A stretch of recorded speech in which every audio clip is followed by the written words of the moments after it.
الحمد لله رب العالمين والعاقبة للمتقين والصلاة والسلام على سيد الأنبياء والمرسلين وعلى آله وأصحابه أجمعين أما بعد أعوذ بالله من الشيطان الرجيم بسم الله الرحمن الرحيم يا أيها الناس اعبدوا ربكم الذي خلقكم والذين من قبلكم لعلكم تتقون آمنت بالله صدق مولانا العظيم وصدق رسولنا بلاغ المبين ونحن على ذلك لمن الشاهدين والشاكرين والحمد لله رب العالمين. قال الله تبارك وتعالى في شان حبيبه مخبرا وامرا إن الله وملائكته يصلون على النبي يا أيها الذين آمنوا صلوا عليه وسلموا تسليما. الصلاة والسلام عليك يا سيدي يا رسول الله وعلى آلك وأصحابك يا سيدي يا حبيب الله. الصلاة والسلام عليك يا سيدي يا نبي الله وعلى آلك وأصحابك يا سيدي يا نور الله. اللهم صل على سيدنا ومولانا محمد معدن الجود والکرم وآلہ وصحبہ وعطرتہ وبارک وسلم. تمام تعریفیں حمد اور ثنا اللہ تبارک و تعالیٰ کے لیے. درود و سلام نبی اکرم نور مجسم شفیع معظم احمد مجتبیٰ جناب حضرت سیدنا محمد مصطفیٰ صلی اللہ تعالی علیہ وسلم کی ذات والا صفات کے لیے حمد و صلات کے بعد دوستو، بزرگوں اور بھائیوں، قرآن مجید فرقان حمید میں اللہ تبارک و تعالیٰ نے فرمایا ہے اپنے بندوں کو اپنی عبادت کی طرف توجہ دلائی، اپنے بندوں کے دلوں میں عبادت کا شوق ذوق اور نظریہ پیدا فرمایا یا ایھا الناس اعبدوا ربکم الذی خلقکم. اے ایمان والو، اے لوگو، اپنے اس رب کی عبادت کرو جس نے تمہیں پیدا کیا. والذین من قبلکم، اور ان لوگوں کو بھی پیدا کیا ہے جو تم سے پہلے تھے. تمہیں عبادت کا نفع یہ ملے گا لعلکم تتقون، کہ تم پرہیزگار ہو جاؤ گے.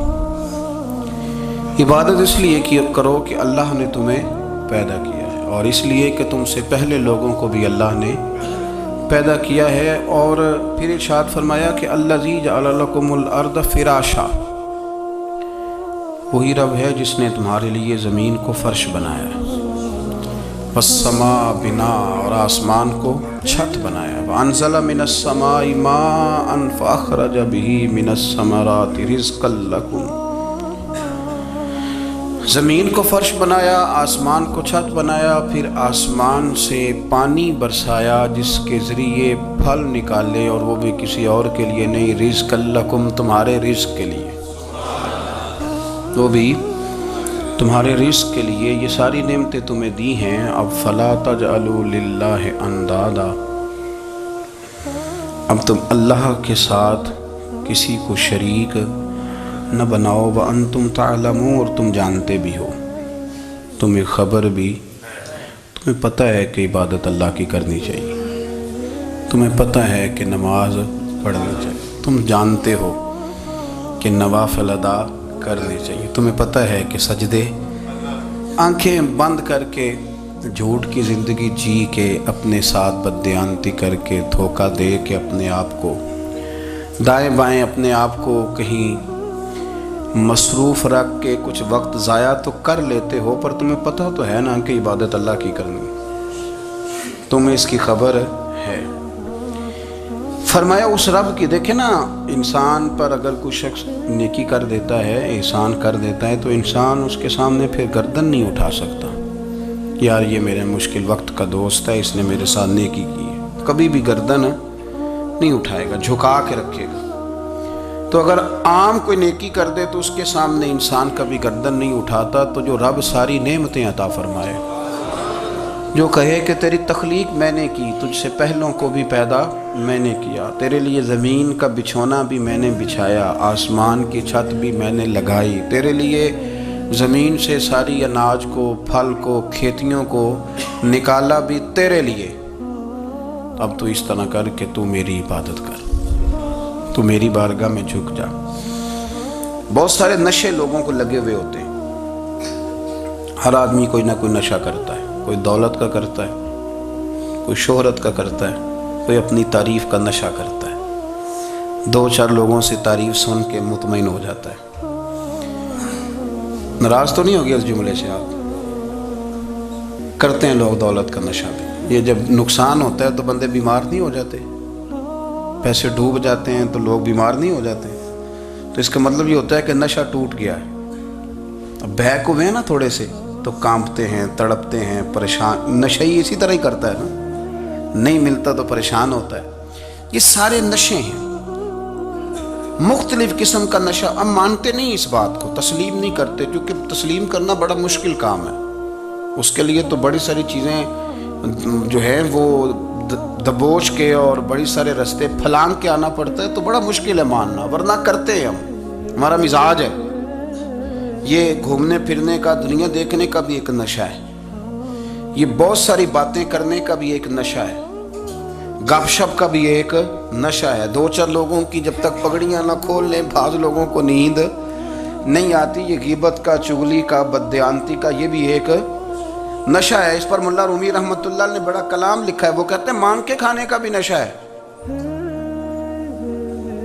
مانگ کے کھانے کا بھی نشہ ہے۔ وہ کہتے ہیں کہ ایک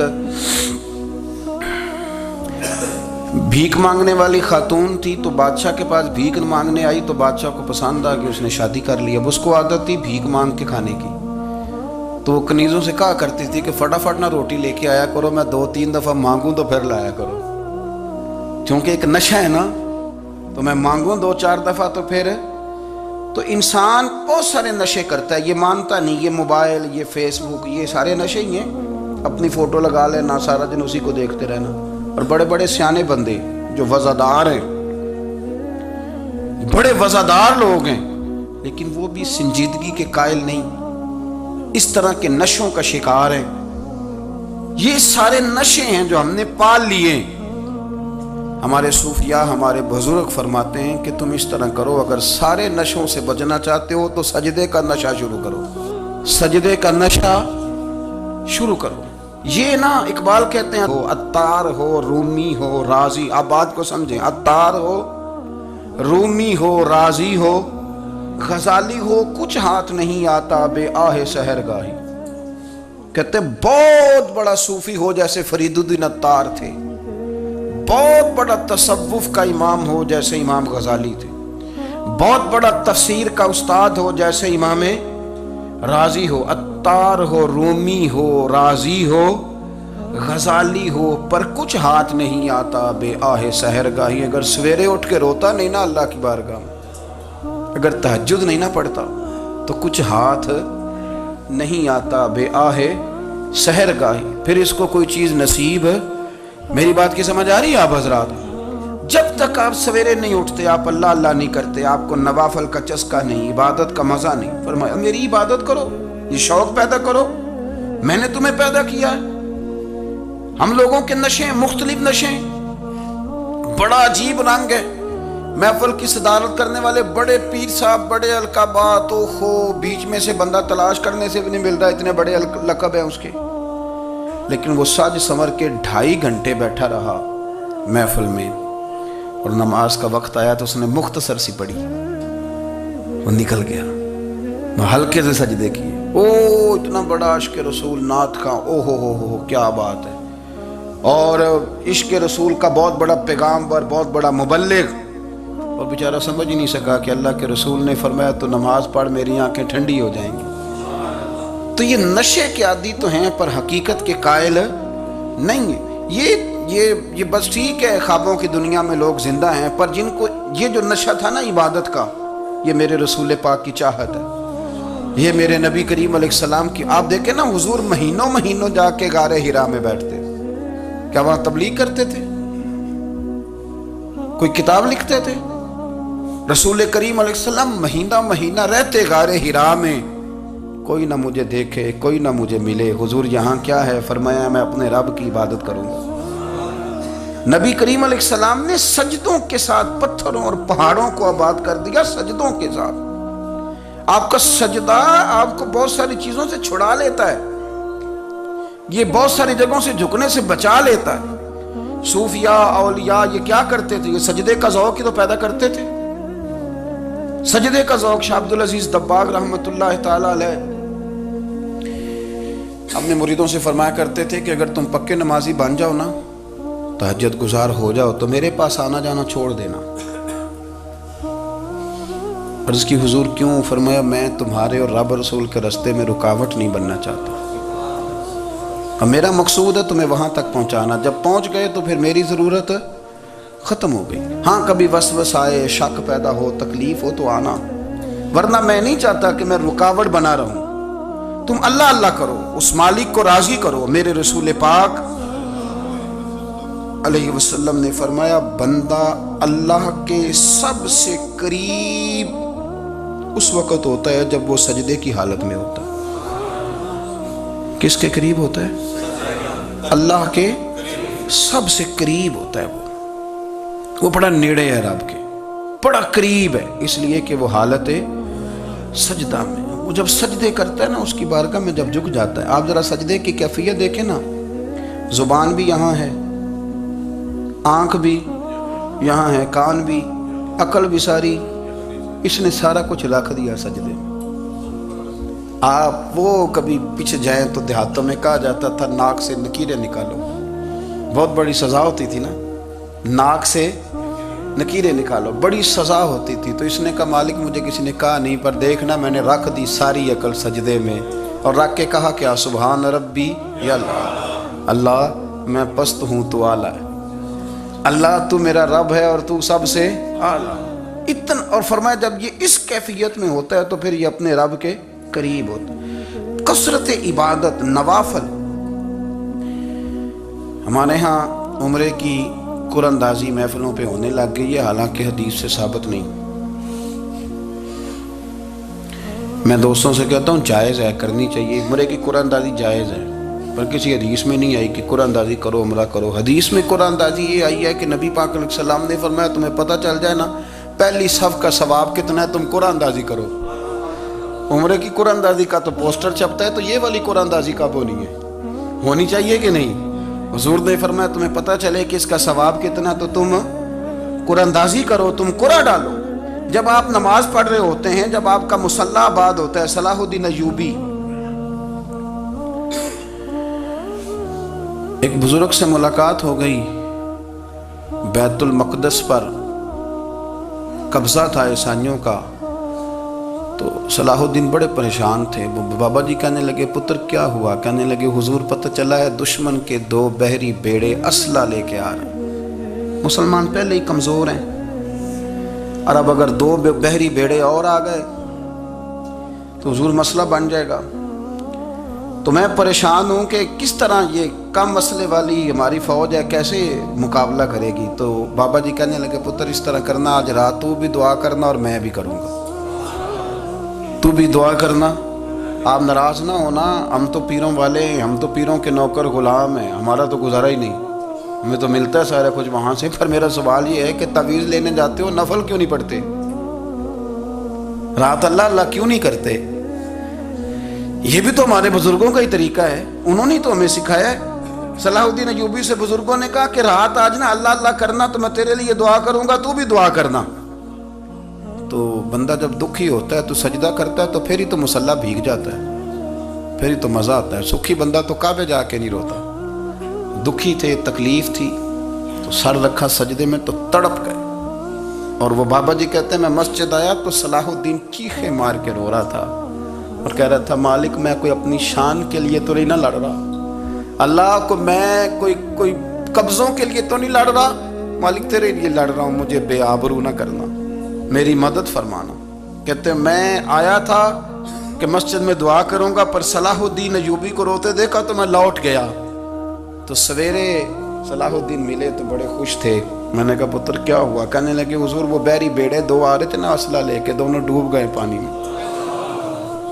پانی میں ڈوب گئے۔ تو بابا جی کہنے لگے صلاح الدین وہ پانی میں نہیں ڈوبے، وہ تیرے آنسوؤں میں ڈوب گئے، وہ غرق ہو گئے۔ وہ جو تو نے مسلح بات کیا تو وہ تیرے آنسوؤں میں ڈوب گئے، وہ غرق ہو گئے، وہ تباہ، اتنے قیمتی تھے تیرے آنسو کے بہا لے گئے دشمن کے بحری بیڑوں کو۔ میرے بھائی ٹھیک ہو گیا جی، میرے عزیز سمجھ لیں اس بات کو ہمیشہ کے لیے، اور اس پر غور کر لیں اچھے طریقے سے کہ میرے رسول کریم سید عالم صلی اللہ علیہ وسلم نے نا ہماری توجہ دلائی، حضور نے ہمیں بتلایا، ہمارا ذوق بڑھایا عبادت کی طرف۔ ایک صحابی تھے حضرت ابو فاطمہ رضی اللہ تعالیٰ عنہ، یہ ترمذی شریف کی حدیث ہے۔ نبی پاک علیہ السلام نے فرمایا ابو فاطمہ قیامت کے دن مجھ سے جلدی ملنا چاہتے ہو کہ دیر کے ساتھ؟ تو کہنے لگے حضور کون ہوگا جو دیر سے ملنا چاہے گا؟ ہم نے تو جان دے دی وعدہ دیدار پر۔ اعلیٰ حضرت فرماتے ہیں جان دے دی وعدہ اور نقد اپنا دام ہو ہی جائے گا۔ مجھے لگتا ہے کہ یہ سودا نقد و نقد ہو جانا ہے، چونکہ ہم نے جان دے دی وعدہ دیدار پر۔ آپ نے وعدہ کیا تھا کہ مریں گے تو پھر زیارت ہوگی، تو مر گئے ہم زیارت کی خاطر۔ جان دے دی وعدہ دیدار پر، تو نقد اپنا دام ہو ہی جائے گا۔ اے رضا ہر کام کا ایک وقت ہے، دل کو بھی آرام ہو ہی جائے گا۔ تو حضرت ابو فاطمہ رضی اللہ تعالیٰ عنہ سے نبی پاک صلی اللہ علیہ وسلم نے فرمایا جلدی ملنا چاہتے ہو کہ دیر سے؟ عرض کی حضور فٹافٹ ملنا ہے، میں نے قیامت کے دن آپ سے جلدی ملنا ہے۔ تو نبی پاک علیہ السلام نے فرمایا پھر اس طرح کرنا، دنیا میں رہ کے سجدے زیادہ کرنا، پھر سجدے زیادہ کرنا، قیامت میں ملاقات جلدی ہو جائے گی، قرب ملے گا تمہیں۔ اپنے بچوں کے اندر دیکھیں نا، ہم شوق پیدا کرتے ہیں، ہمیں صحیح لفظ نہیں بولنے آتے ہیں، پر ہم بچوں میں شوق پیدا کرتے ہیں کہ پتر ڈاکٹر بن جائے گا تو بڑا نفع کرے گا، تو لوگوں کی خدمت کرے گا، ملک و ملت کی خدمت کرے گا، تیرے ابا کا نام روشن ہوگا، تیرے دادا کی تعریفیں ہوں گی۔ ہم یہ ذوق پیدا کرتے ہیں، ہم اپنے نوجوانوں کے اندر یہ فکر پیدا کرتے ہیں، انہیں ہم سمجھاتے ہیں کہ میاں جب تم پڑھو گے، محنت کرو گے تو فلاں آدمی کی طرح تمہارا نام ہوگا۔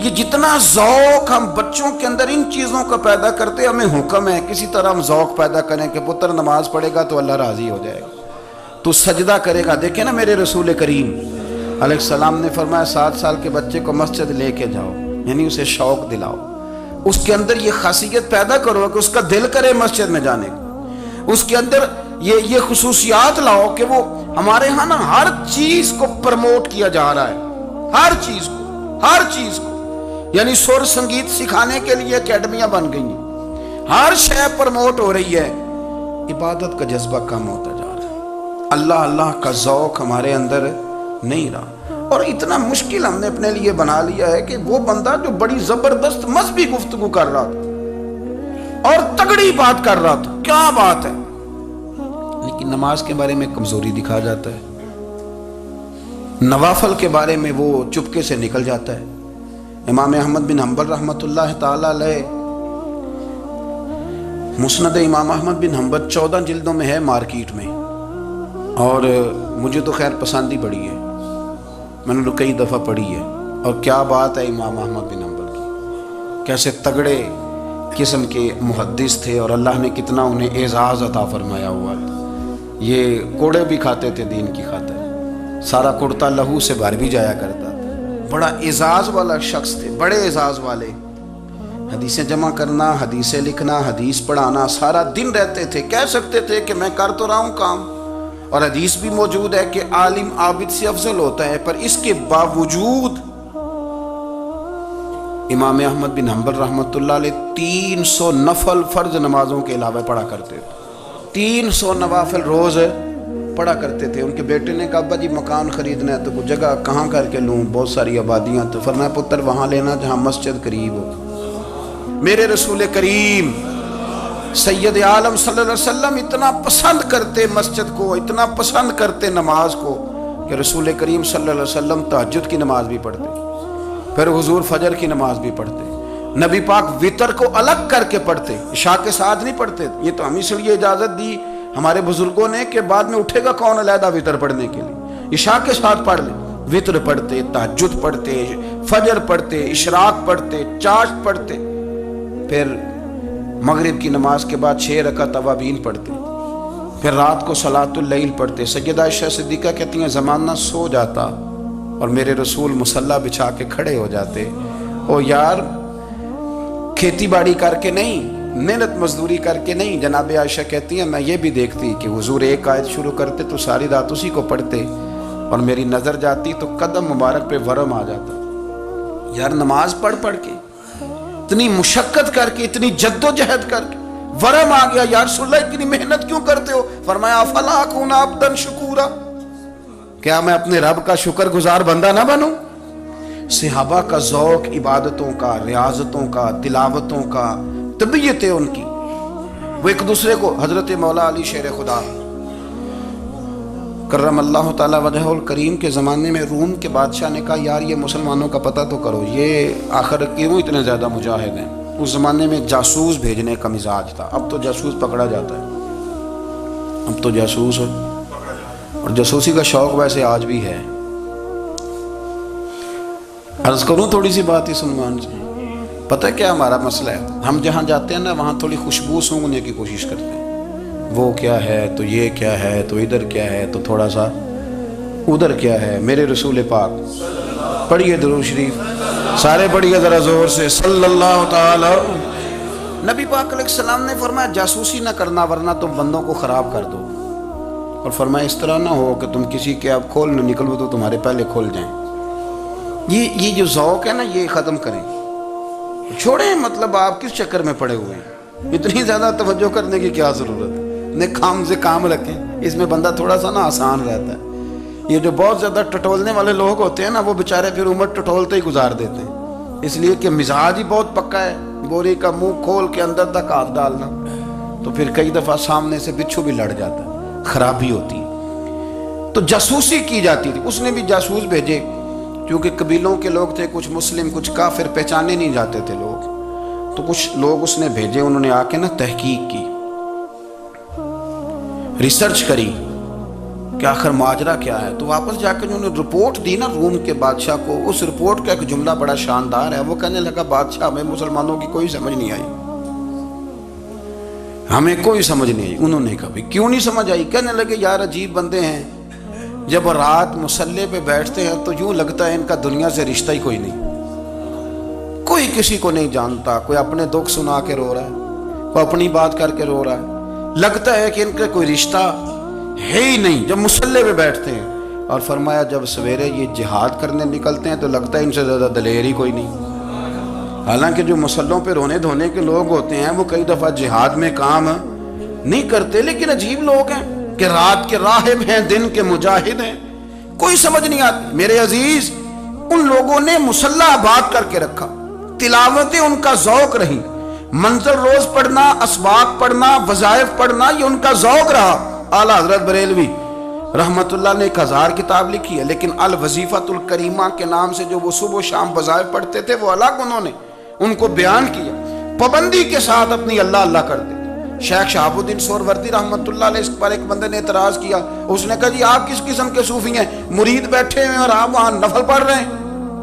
یہ بھی بڑا مسئلہ ہوتا ہے نا، جو بندہ ملنے آتا ہے وہ اپنے ٹائم کے حساب سے آتا ہے، اور پھر اس کا یہ بھی خیال ہوتا ہے کہ پیر صاحب جو ہیں وہ چونکہ درویش ہیں تو نہ انہیں روٹی کھانی چاہیے نہ سونا چاہیے، چونکہ وہ درویش ہیں، اور ہم چونکہ درویشوں کے ماننے والے ہیں لہذا ہمارا یہ طریقہ ہونا چاہیے کہ جیسے ہم کہیں درویش ویسے ہی کر جائے، حالانکہ جس کو آپ درویش کہیں گے آپ اس کی مانیں گے، آپ منوائیں گے نہیں، ہمارا مزاج ہوتا ہے۔ شیخ شہاب الدین پر لوگوں نے اعتراض کی، حضور لوگ ملنے آئے ہیں، زیارت کرنے آئے ہیں، یہ بندے دعا کرانے آئے ہیں، اللہ اللہ کرانے آئے اور آپ نفل پڑھ رہے ہیں، کیا جملہ ہے، کیا حسن ہے، کیا خوبصورتی ہے۔ فرمانے لگے رب رسول سے مانگنے کے لیے مصلی بچھایا ہے، اگر وہاں سے مانگوں گا نہیں تو تمہیں دوں گا کیا؟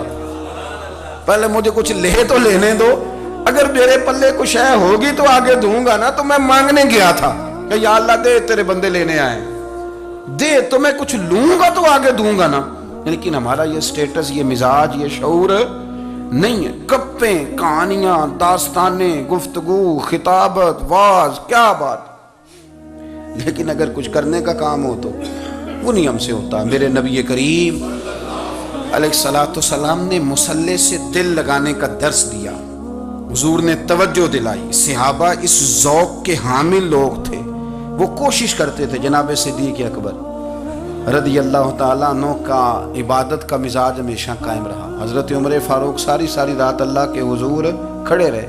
حضرت عثمان غنی رضی اللہ تعالیٰ عنہ عشاء کی نماز پڑھ کے 2 رکعتوں کی نیت باندھتے تھے، 15 سپارے پہلی رکعت میں پڑھ دیتے تھے اور 15 سپارے قرآن مجید کے دوسری رکعت میں پڑھ دیتے تھے۔ آپ نے نا حضرت عمر فاروق کے وصال کے بعد ان کی ایک بیوہ سے نکاح کیا،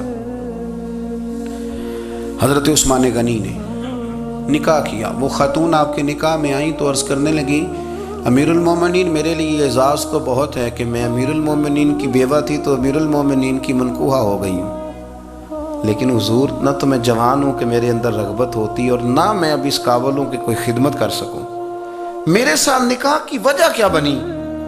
تو عثمان غنی رو پڑے، فرمانے لگے میں نے عمر فاروق کو مسجد میں اپنے رب سے ڈرتے ہوئے دیکھا، میں نے اسے روتے ہوئے دیکھا ہے، عدل کرتے دیکھا ہے، انصاف کرتے دیکھا ہے، امت کی خیر خواہی کرتے دیکھا۔ تمہارے ساتھ نکاح اس لیے کیا ہے کہ تم مجھے یہ بتاؤ کہ عمر فاروق گھر کے اندر اپنے رب کو کیسے راضی کرتے تھے، گھر کے اندر کیسے راضی کرتے تھے، وہ طریقے بتلاؤ، تم بتاتی جانا اور میں بھی اسی طرح گھر میں عبادت کروں۔ میرے رسول کریم علیہ الصلوۃ والسلام نے ارشاد فرمایا، حضور فرمانے لگے جس گھر میں اللہ کا ذکر ہوتا ہے وہ گھر زندوں کا ہے، اور جس گھر میں رب کریم کا ذکر نہیں ہوتا وہ گھر زندوں کا نہیں ہے۔ گھر نا ہم نا کتابوں میں پڑھتے ہیں کہ ایک بزرگ کہتے ہیں، حضرت فضیل بن عیاض کہتے ہیں کہ میں ایک گلی سے گزر رہا تھا تو گھر کے اندر کسی قاری صاحب نے قرآن کی آیت پڑھ دی، ولی من خاف مقام ربہ جنتان، میں تے میرے کانوں سے ٹکرائی تو اللہ نے میری کایا ہی پلٹ دی، میں توبہ کر گیا۔ اب گھر کے اندر سے آواز آئے تو صحیح نہ تلاوت کی، پر اندر سے آواز آتی نہیں، یا ڈیک بجنے کی آواز آتی ہے، یا ٹی وی چلنے کی آواز آتی ہے، یا دھوم مچانے کی آواز آتی ہے۔ عبادت کا وہ جو خاص شوق تھا، وہ جو حسن تھا، وہ جو توانائی تھی، وہ جو بات تھی۔ ایک جگہ پہ ہم بیٹھے تھے تو وہاں ایک صاحب آئے اور انہوں نے آتے ہی کہا کہ مہربانی کریں ذرا مجھے مصلی دے دیں، میرے نہ کچھ نفل رہ گئے۔ تو میں نے وضو کر لیا تو کوئی مصلی مل جائے، مصلی انہیں دے دیا گیا، وہ مصلی لے کے چلے گئے تو پیچھے ایک صاحب نے تبصرہ کیا، کہنے نے کتنا ریاکار بندہ ہے، لوگوں کو دکھا رہا ہے کہ میں نفل پڑھتا ہوں، ہے کوئی بات کرنے والی؟ میں نے اسے کہا تو مہربانی کرنا، اس طرح کی ریاکاری تو بھی کر، پکڑ مصلی اور جا تو بھی تھوڑی ریاکاری کر کے آ، اٹھ ذرا شکر کر، کوئی یہ ریاکار بھی ملا ہے، کوئی نفل پڑھ کے ریاکاری کر رہا ہے اللہ کا۔ میں کہتا ہوں کو پڑھے تو صحیح نہیں، یہ کوئی دور ہے نفل پڑھنے کا؟ اس میں تو لوگوں کا مزاج ہی نہیں، طبیعت ہی نہیں۔ میں نے کہا چل مہربانی کر یہ لے مصلی اور تو بھی جا تھوڑی سی یا کاریا ریاکاری کرو تو صحیح نا، مزاج ہی نہیں، ذوق۔ جمعے کی نماز پڑھ کے یوں دنیا بھاگتی ہے، او ہو پتہ نہیں کون سی پیچھے آگ تھی جو بجھائی جائے گی، اور آج تک لوگ مسئلہ پوچھ رہے ہیں کہ جمعے کی بعد والی سنتیں کتنی ہوتی ہیں۔ میں نے کہا کتنے سال ہو گئے جمعہ پڑھتے، کتنے سال ہو گئے، ابھی تک سنتوں کا نہیں پتا، ابھی تک نے علم کے پہلے کتنی رکھتے ہیں اور بعد میں کتنی رکھتے ہیں۔ فجر کی سنتیں کب پڑھنی چاہیے، سنو فجر کی سنتوں کے بارے میں۔ میرے رسول کریم سید عالم صلی اللہ تعالیٰ علیہ وسلم سے ایک صحابی نے پوچھا تھا، حضور میری فجر کی سنتیں رہ گئیں یا رہ جاتی ہیں تو حکم کیا ہے؟ کیا انداز ہے حضور کا، بخاری مسلم کے لفظ سنو۔ حضور سید عالم صلی اللہ علیہ وسلم فرمانے لگے، اس نے کیا پوچھا تھا، حضور جواب کیا دیتے؟ فرمایا فجر کی سنتیں کبھی نہ چھوڑنا، فجر کی پہلی 2 سنتیں کبھی نہ چھوڑنا۔ یا رسول اللہ صلی اللہ تعالیٰ علیہ وسلم میری رہ گئی ہیں، رہ جاتی ہیں، فرمایا فجر کی 2 سنتیں نہ چھوڑنا، فرمایا فجر کی پہلی 2 سنتیں مجھے دنیا اور دنیا کے اندر جو کچھ ہے وہ سب سے زیادہ پیاری ہے۔ فجر کی 2 سنتیں دنیا اور دنیا میں جو کچھ ہے مجھے وہ سب سے زیادہ پیاری ہیں، اس لیے فجر کی سنتیں نہ چھوڑنا۔ اپنا ذوق، اپنی طبیعت، ہم نے نا ذوق غلط بنا لیا ہے۔ اگر 20 بندے کہہ بھی دیں گے تو نے بڑی شاندار تلاوت کیا تو کیا اس سے بنے گا؟ 100 بندہ کہہ بھی دے تیری کیا بات ہے، کیا بات ہے نعت خاں کی، کیا بات ہے علامہ صاحب کی، پیر صاحب کی، پیر مہر علی شاہ صاحب رحمت اللہ علیہ۔ آپ تشریف فرما تھے تو آپ کے ایک ہی بیٹے بابو جی جن کو کہا جاتا ہے، جس دن صاحبزادے پیدا ہوئے تو خادم نہ وہاں سے نکلا. ان لوگوں کے شوق اور طرح کے تھے نا، تو ان کی توجہ بھی اپنے شوق کی طرف رہتی. تو خادم نکلا اندر سے، پیر صاحب مبارک ہو، پیر صاحب مبارک ہو، پیر صاحب مبارک ہو، پیر صاحب مبارک ہو، شور کر رہا ہے. تو پیر صاحب کو وجد ہو گیا، اللہ اکبر اللہ اکبر اللہ. وہ کیا ہوا؟ کس بات کی مبارک دے رہے ہو؟ عرض کی حضور اللہ نے بیٹا دیا. تو آپ فرمانے لگے اچھا حضور آپ کیا ہوا؟ آپ تو پریشان ہو گئے. فرمانے لگے جب تو نے 3 دفعہ کہا نا مہر علی کو مبارک ہو، تو میں سمجھا تھا شاید تجھے کسی نے بتا دیا ہے کہ مہر علی سے اللہ راضی ہو گیا. میں سمجھا تھا کہ شاید تو یہ خبر لے کے آیا ہے کہ کسی نے بتایا ہے کہ مجھے آج خبر ملی ہے کہ مہر علی سے رب اچھا پتر ہوا ہے. الحمدللہ اللہ کا شکر ہے.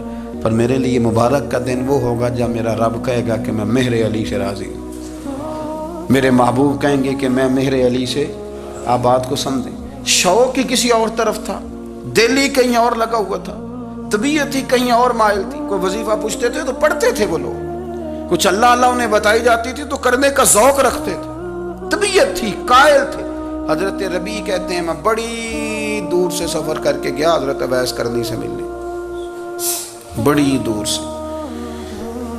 اور جب میں پہنچا تو فجر کا وقت تھا. تو حضرت اویس کرنی کو میں نے پا لیا. تو وہ نماز پڑھ کے نا قرآن شریف لے کے بیٹھ گئے.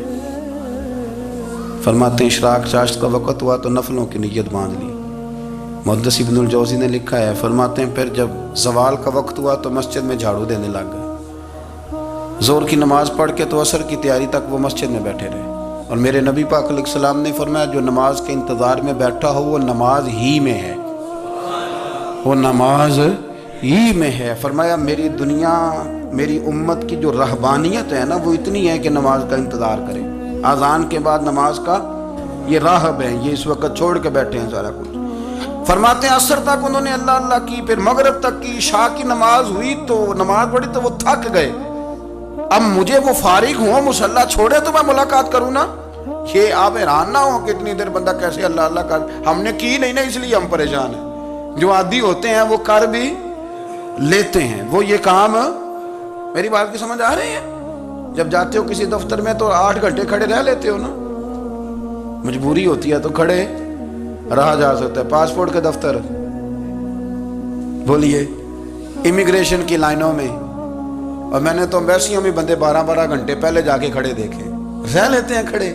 تو اگر ان کاموں کے لیے رہا جاتا ہے تو اللہ رسول کے لیے بھی کھڑے رہا جا سکتا ہے. تو فرمانے لگے کہ جب عشاء کی نماز کے بعد آخر انسان تھے، تھک گئے، نیند کا غلبہ ہوا تو تھوڑی ایسے آنکھ بند ہوئی تو کھلی تو رونے لگے. حضرت ویسے کر لی، رو کے کہنے لگے مالک مجھے غافل تو نہ کر، ابھی میں نے کیا بھی کچھ نہیں، دن ختم ہو گیا، کوئی نفل نہیں، کوئی اللہ اللہ نہیں، اللہ مجھے غافل نہ کر، میری مدد فرما. فرماتے ہیں جب وہ روئے تو میرے ساتھ جو شخص تھا میں نے کہا اٹھو چلیں. کہنے لگا حضور ملنا نہیں. فرمایا جو میں لینے آیا تھا وہ مجھے مل گیا، جو میں ان سے سیکھنے آیا تھا وہ مجھے نصیب ہو گیا، اب اور میں نے کیا لینا، ختم ہو گئی بات، اٹھو چلیں. اللہ کے بندوں نے حضرت ربیعہ بن کعب اسلمی رضی اللہ تعالیٰ عنہ فرماتے ہیں، کہتے ہیں جب بنو قریظہ اور بنو نذیر یہودیوں کے ساتھ حضور علیہ السلام نے جنگ کا اعلان فرمایا تو وہ دشمن ہو گئے. ہمیں خطرہ تھا کہ وہ رات کو کہیں محبوب کو تکلیف نہ دیں، تو کچھ لوگ نا تلواریں لے کے نبی پاک کے دروازے پہ پہرے داری کرتے تھے. گن مین رکھنا حرام نہیں، اگر کسی کو واقعی خطرہ ہو تو اس کے لیے سنت بھی ہے. حضرت علی المرتضیٰ تلوار لے کے حضور کے گھر کا پہرا دیتے تھے. حضرت ربیعہ بن کعب اسلمی رضی اللہ تعالیٰ عنہ فرماتے ہیں کہ رات میری ڈیوٹی تھی کہ میں حضور کے گھر کا پہرا دوں گا. تو فرماتے ہیں میں باہر سن رہا تھا، ساری رات ہی میرے نبی پاک نے اللہ کی تسبیح پڑھی، ساری رات، کبھی تسبیح، کبھی تحلیل، کبھی تحمید، کبھی تکبیر، ساری رات. فرماتے ہیں ساری رات حضور پڑھتے رہے اور ساری رات ہی میں سنتا رہا. مجھے اونگ آ گئی، میری آنکھ لگ گئی، حضور ابھی پڑھ رہے تھے، میں تھک کے سو گیا. اور فرماتے ہیں جب میری آنکھ دوبارہ سے کھلی تو میرے کانوں میں پھر کوئی چیز گونجی تو میں نے کان لگایا تو میرے حبیب ابھی بھی اللہ کو یاد کر رہے. ساری رات حضور رب کی عبادت کرتے. اسی لیے تو کہا یا ایھا المزمل قم اللیل الا قلیلا، حبیب ساری رات تو نہ جاگا کر، تھوڑا آرام بھی کر لیا کر. میرے بھائی اپنا مصلی، اپنی عبادات، اپنے وظائف اللہ اللہ جو آپ نے کسی سے سیکھی ہے اس کو کبھی کمزور نہ ہونے دیں۔ شجرہ شریف جو کسی بزرگ سے آپ لے لیتے ہیں تو کیا رسم ہے کوئی؟ اس پہ کچھ لکھا ہوتا ہے، وہ پڑھنے کے لیے دیا جاتا ہے، اس پہ لکھا ہوتا ہے کہ یہ اللہ اللہ آپ نے کرنی ہے۔ ساری زندگی کسی اسکول میں داخل ہو گئے اور وہاں جا کے آپ نصاب ہی نہ پڑھیں، کتاب ہی نہ کھولیں تو پاس ہو جائیں گے؟ وہ کہتے ہیں میں 20 سال جاتا رہا ملا کچھ نہیں، تو آپ نے لیا کیا ہے؟ ایک اتنی سی کتاب تھی، اس کو تو کھول کے آپ دیکھ نہیں سکے، اس کے وظائف تک تو رسائی نہ ہوئی، اس لیے کہ اللہ اللہ کرنا مشکل ہے اور تصویر کھنچانا یہ آسان کام ہے۔ تو جو آسان ہے اس طرف ہماری توجہ لگی رہتی ہے اور جو مشکل ہے اس طرف ہم ذوق پیدا نہیں کرتے۔ یا ایھا الناس اعبدوا ربکم الذی خلقکم والذین من قبلکم لعلکم تتقون، اے لوگو اس رب کی عبادت کرو جس نے تمہیں پیدا کیا اور تم سے پہلوں کو پیدا کیا، اس لیے عبادت کرو کہ تم پرہیزگار ہو جاؤ گے۔ مالک سمجھنے کی توفیق عطا فرمائے۔